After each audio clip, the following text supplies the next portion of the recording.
Bismillahirrahmanirrahim. Assalamualaikum warahmatullahi wabarakatuh. Alhamdulillah hari ini kita kembali belajar secara daring dan minggu yang lalu telah melaksanakan PTS. Untuk tugas yang sudah tuntas, Bapak ucapkan terima kasih.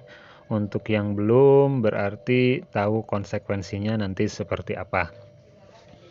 Materi berikutnya ada di bab kedua, tepatnya di LKS halaman 72. Materinya berkaitan dengan pengaruh interaksi sosial dalam kehidupan sosial dan kebangsaan. Kita lihat di situ.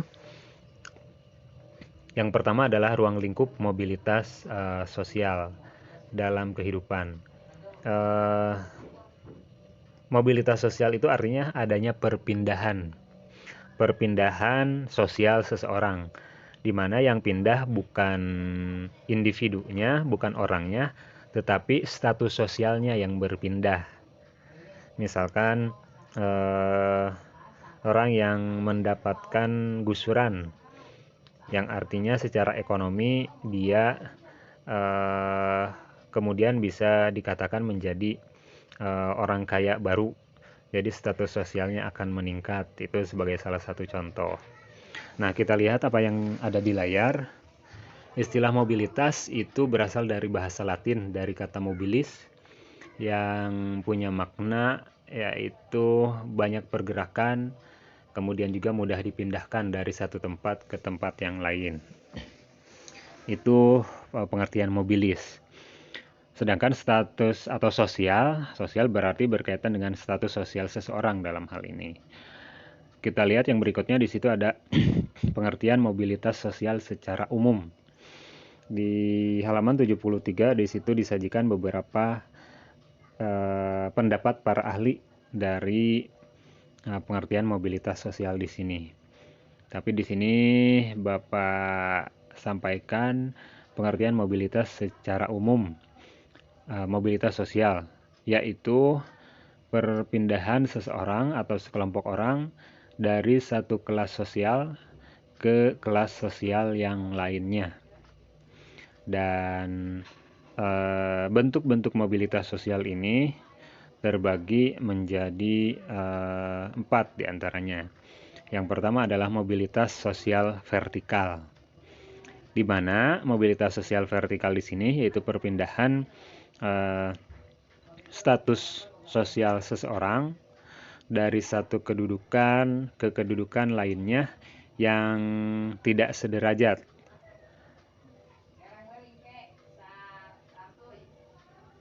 Contohnya misalkan yang tadi masyarakat yang dapat gusuran seperti itu.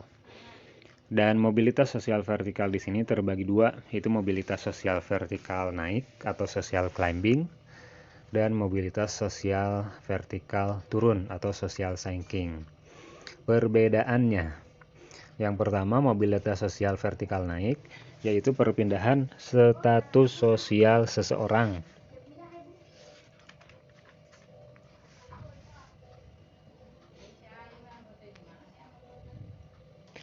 Yang diantaranya disebabkan oleh adanya peningkatan status atau kedudukan seseorang.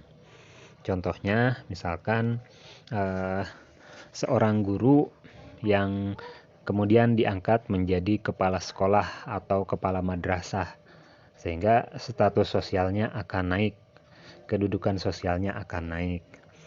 Kemudian yang kedua, mobilitas vertikal turun.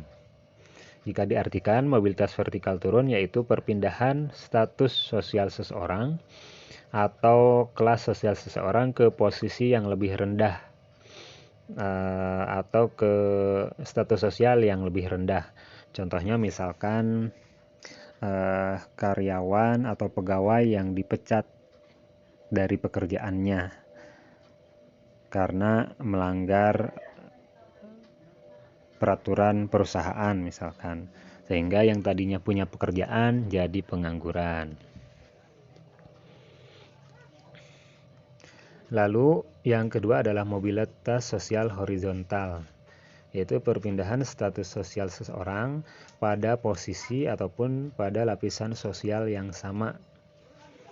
Contohnya ingat, catat, yaitu misalkan mutasi yang tadinya kepala sekolah di SMP Ciawi misalkan dipindahkan menjadi kepala sekolah di SMP Caringin.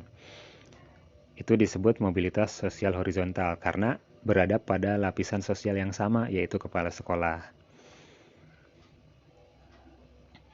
Kemudian yang ketiga, mobilitas sosial lateral disebut juga dengan mobilitas sosial geografis, di mana di sini yang berpindah adalah individunya atau orang-orangnya dari satu tempat ke tempat lain, dari satu wilayah ke wilayah lain, yang kemudian juga secara tidak langsung mengubah status sosialnya.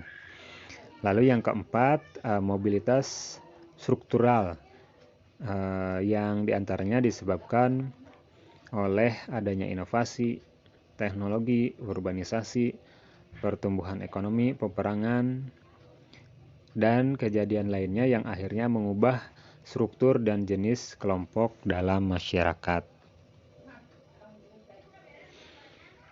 Demikian untuk materi hari ini. Jangan lupa absennya di Google Classroom. Terima kasih. Wassalamualaikum warahmatullahi wabarakatuh.